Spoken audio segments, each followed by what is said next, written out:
Greetings po mga kababayan. Harinawa sa mga oras na ito, sa mga kayo naroroon, kayo na sa mabuting kalagayan.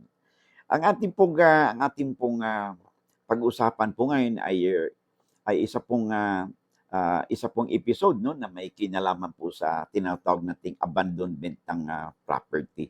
Oh, by the way, bago tayo magpatuloy no, kung hindi pa kayo nakapag-subscribe no sa channel po natin, and if you find our videos interesting and informative, pwede po pang makahirit po sa inyo ng isang subscribe, share, and like po, no? And of course, paki-click din po yung notification bell upang sa ganon ay pag may mga updates po tayo, you'll be duly notified at wala po kayong mamimiss na mga episode. Diba? Sabi ng mantra natin, di ba?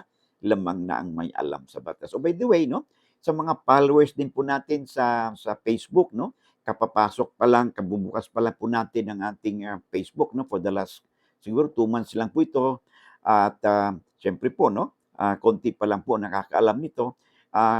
Sa mga followers po natin, no? Subscribers, viewers po natin, no? You can have also the opportunity to watch our videos po sa Facebook, no? Sa Facebook, sa business page po ng Batas Pinoy, no? And you can also follow me, no? Paki-click din po ang following, no? At saka po yung ating pag-like po ninyo para sa ganun po ma-spread out pa natin lalo ang ating advokasya at marami po tayong mga kababayan pa na magkaroon ng oportunidad na may matutunan din at mapupulot sila, no? Sa mga legal na impormasyon, kaalaman sa ating mga pinag-usapan. 'Di ba? Sabi natin lagi ay lamang na ang may alam sa batas. You could share our videos to your friends, relatives, kapitbahay po ninyo, kakilala ninyo upang sila din ay may mapulot, no, sa ating pinag-usapan. Lamang na ang may alam sa batas. Okay, let's now proceed, no, sa ating discussion.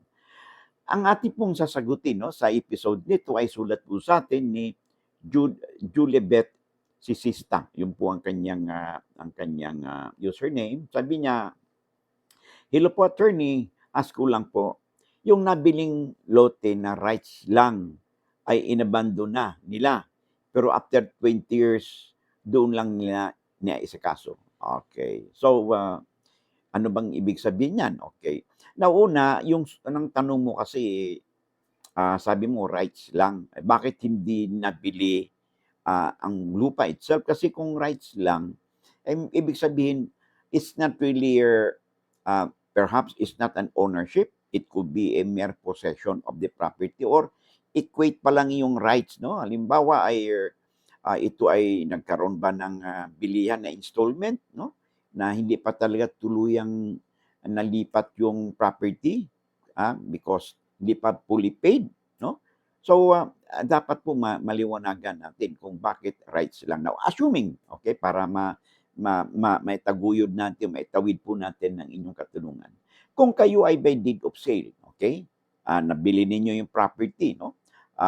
That was 20 years ago, okay?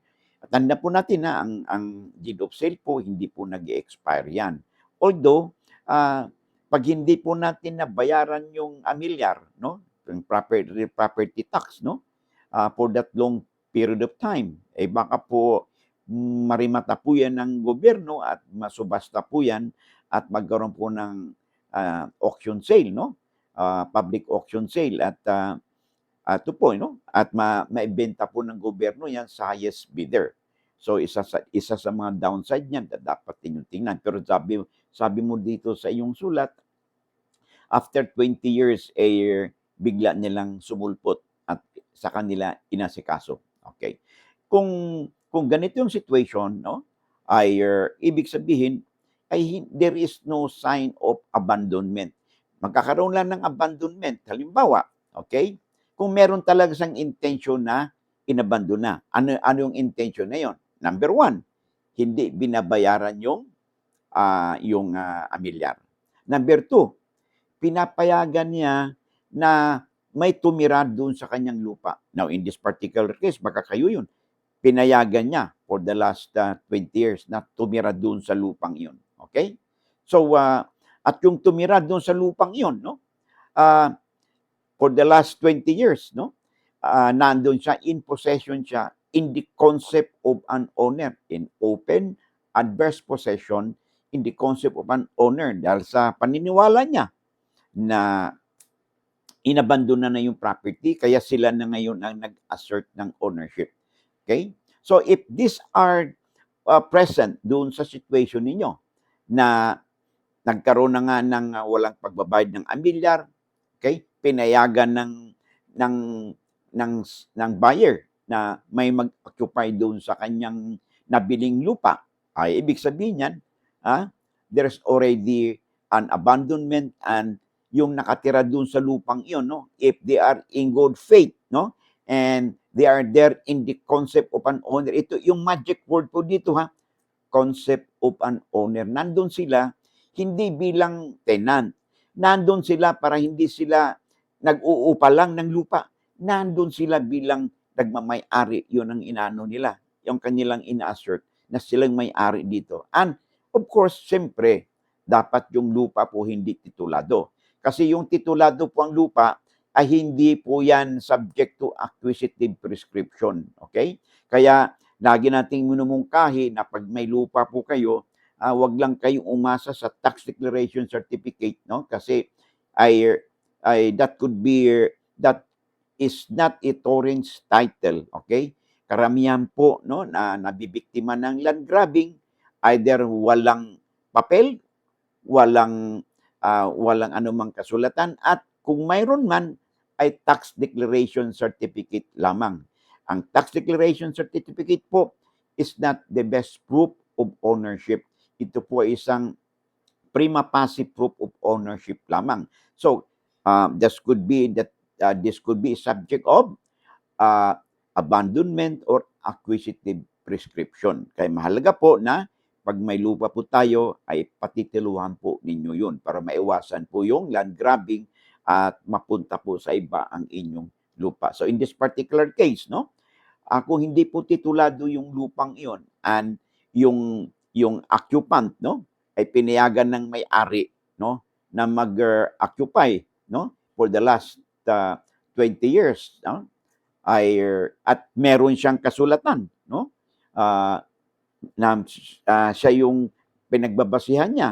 So that could ripen into what we call acquisitive prescription because nandun siya, in possession siya for in the concept of an owner, open adverse possession in the concept of an owner. Hindi lamang bilang isang squatter, hindi bilang isang tenant, kung hindi ina-assert niya siya yung nagmamay-ari ng lupa. At to that extent, no, kung ibinayad pa niya ng amilyar yung lupa, lalo po at kinuha niya ng tax declaration certificate, mas lalo pong titibay ang kanyang claim doon sa lupang iyon na sinasabi niya na nandito ako bilang may-ari, ako ay in actual possession in the concept of an owner, open ako na nandito, alam ng kapitbahay, alam ng community namin for the last 10 or 20 years na nandito ako at nagbabayad ako ng buwis, then papasok po yung acquisitive prescription.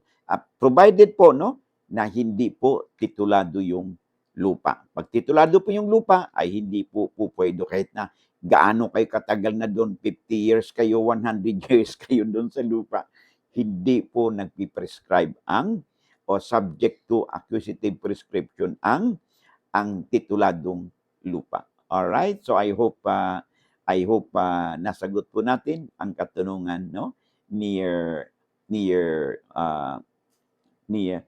Julibet Sisista. Of course, no, sabi mo dito sa sulat mo, ay bumalik siya after 20 years at saka pa lang inasikaso. Well, if this situation, okay, that means hindi po siya nagkaroon ng abandonment because bumalik siya doon at inasikaso niya. Lalo na kung meron siyang hawak na deed of absolute sale. Okay? Then, checkin nyo rin yun kasi sabi mo, rights lamang ang binili. So, iba kasi yung bumili ka ng deed of absolute sale ng lupa, okay? Because there, the ownership of the land is transferred to you kasi nagkaroon kayo ng deed of sale. Pero kung rights lang kasi ang inyong binili, that right could not be ownership, no? It could be only a right na pagdating ng panahon, no? Pag natupad yung terms and conditions sa inyong bilihan, kayo na yung may-ari. Okay? So, ibang usapan yon. Kaya pag bibili po kayo, no, ibahin ninyo yung rights at saka yung ownership mismo doon sa lupa. Yung rights lang, ibig sabihin, rights lang ang binili ninyo. Now, it could ripen into ownership, no? Depende po kung yung inyong binilhan may legal na pinanghugutan doon sa property na binibenta o inyong nabili. Okay? So I hope nasagot natin ang katanungan sa atin ni Julibet Sisista. Lamang na kayo pag may alam sa batas. Hanggang dito na lang muna tayo, and I hope to see you again in the next video po natin. Maraming salamat. God bless.